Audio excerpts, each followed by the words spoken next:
Salut tout le monde, on est parti ce soir pour une petite vidéo consacrée au tirage au sort de la Champions League. Ce tirage au sort qui a donc été effectué hier. On connaît donc la composition des 8 groupes de la Ligue des Champions. On va s'intéresser évidemment à ces 8 groupes.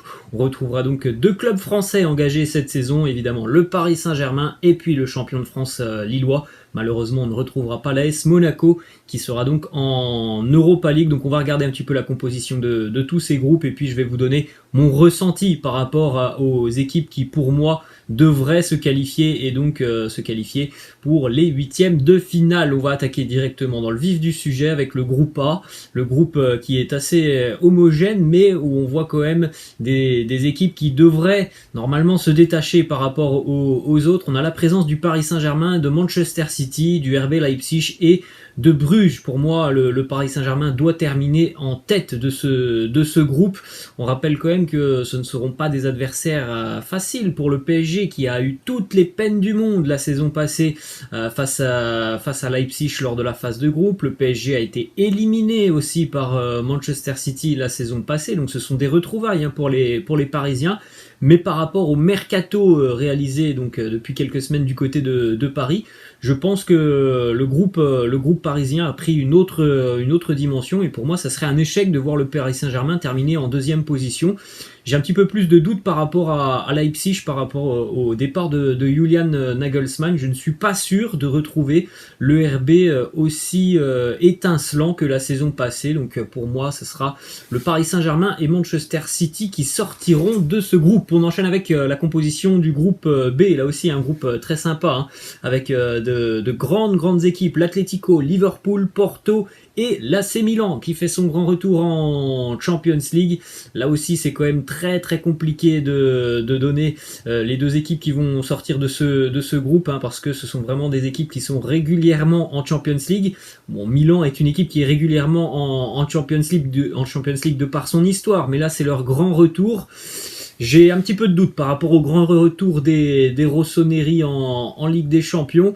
Donc je vais partir sur des valeurs sûres, Liverpool évidemment, et puis l'Atlético Madrid, même si je pense que ça sera pour moi un duel très important sur les deux matchs entre l'Atlético et l'AC Milan. Je vois Liverpool terminer en tête de ce groupe et après très ouvert entre l'Atlético et l'AC Milan, mais je partirais quand même sur l'Atlético avec l'expérience et puis personnellement je trouve aussi un groupe un petit peu plus étoffé pour les Colchoneros par rapport au Milan qui me semble un groupe assez restreint.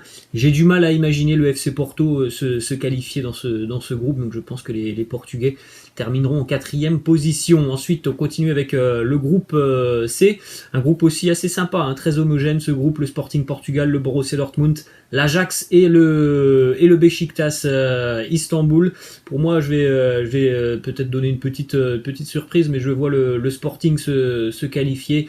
Il y a vraiment une génération très talentueuse du côté du Sporting, donc pour moi c'est quasiment de même valeur par rapport à l'Ajax Amsterdam, mais je donne ma préférence au Sporting et évidemment pour moi le Borussia Dortmund se qualifiera et terminera en tête de son groupe. Ensuite, en ce qui concerne le groupe D, encore une fois on va retrouver des équipes qui s'étaient déjà affrontées l'année dernière, donc ça c'est un petit peu aussi la déception de ce tirage au sort, puisque là on a 4 équipes dans ce groupe et on en a 3 qui étaient déjà dans le même groupe la saison passée, l'Inter, le Real et le Shakhtar. Ils vont retrouver aussi les petits nouveaux, le Sheriff Tiraspol, club moldave qui s'est qualifié pour la première fois de son histoire en Champions League et d'ailleurs pour la première fois de l'histoire du football moldave, un club est présent en phase de groupe de la Champions League. Donc voilà, on a la même composition quasiment que le groupe de l'année dernière. L'année dernière, c'était Glagbar qui remplaçait le Sheriff Tiraspol. Donc ce sont évidemment des équipes qui se connaissent. Donc pour moi, ça sera avantage au Real Madrid et à l'Inter Milan.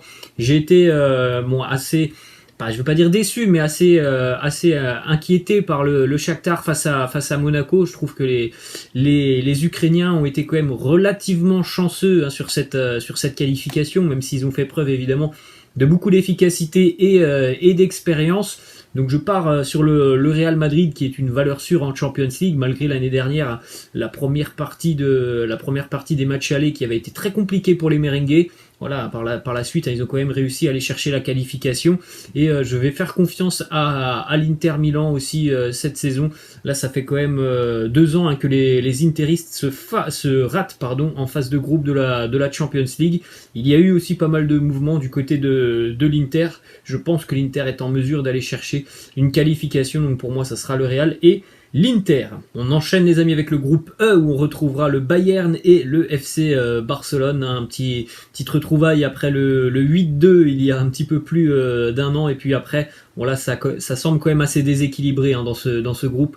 Le Benfica Lisbonne et le Dynamo Kiev. Donc évidemment avantage aux deux monstres que sont le Bayern et le FC Barcelone, malgré le départ de Léo Messi. Je ne vois pas du tout les Catalans sortir, en tout cas se faire éliminer de ce groupe. Ensuite, on continue avec le groupe F, là aussi un groupe assez homogène. Villarreal, récent vainqueur de l'Europa League, qui fait son retour en Champions League. Manchester United, et puis une équipe qui commence à être habituée aux joutes européennes de la Champions League. L'Atalanta Bergame qui est présente, et puis les Suisses des Young Boys de Berne qui seront présents. Donc pour moi, avantage évidemment aux Red Devils de Manchester United, qui parfois nous ont un petit peu déçus en Champions League depuis quelques années.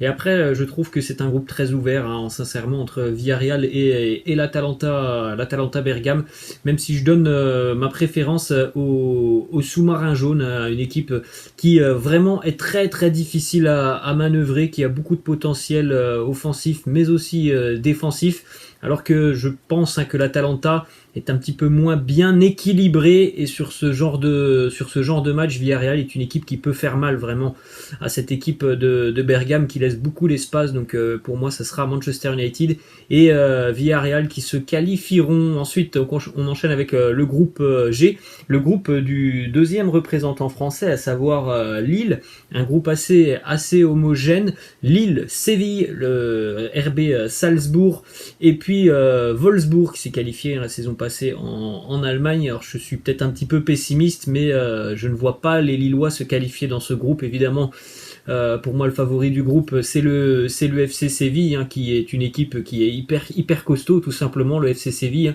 fait partie des meilleurs en Liga. C'est une équipe qui est très bien organisée, qui n'encaisse que très très peu de buts, qui l'année dernière par exemple a vraiment martyrisé le Stade Rennais en phase de groupe de la Champions League. Donc j'ai un petit peu peur pour les Lillois dans ce groupe. Je ne pense pas que Lille se qualifiera pour les huitièmes de finale de la Champions League. Et puis après, en deuxième position, pour moi ça sera assez ouvert entre Salzbourg et Wolfsburg, et je donne un avantage aux Autrichiens. C'est une équipe vraiment très très séduisante, ce club de Salzbourg. Donc pour moi, avantage aux Autrichiens qui pourraient peut-être donc disputer les huitièmes de finale de la Champions League. On va terminer les amis avec le groupe H, où là aussi on a quand même deux équipes qui se détachent dans ce groupe. Chelsea, la Juve, le Zénith Saint-Pétersbourg et les Suédois de Malmö. Donc voilà, sans grande surprise, on devrait retrouver Chelsea qualifié, et je pense que Chelsea terminera en tête de ce groupe. Et puis en deuxième position, la Juventus. Il faudra gérer ces déplacements qui peuvent être compliqués en hiver, aller jouer du côté de Saint-Pétersbourg en Russie et puis à Malmö en Suède.